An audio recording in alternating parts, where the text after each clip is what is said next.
गेला उतरे से जाए के नहन लड़ गेला प्यार होए गेला तो मुके लाभ होए गेला उतरे से जाए के नहन लड़ गेला धान कटे आए रे छोड़ी एगो खेत में नहन लहड़ गेला मुके तो ही कहर आयर में प्यार होए गेला तो मुके लाभ होए गेला उतरे से जाए के नहन लड़ गेला प्यार होए गेला तो मुके लाभ होए गेला उतरे से जाए के नहन लड़ गेला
के नहन लड़ गेला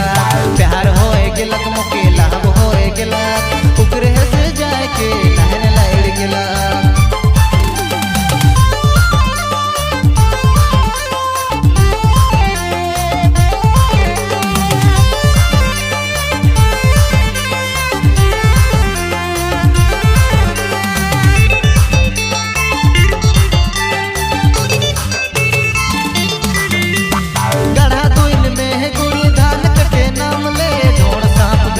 भाग ले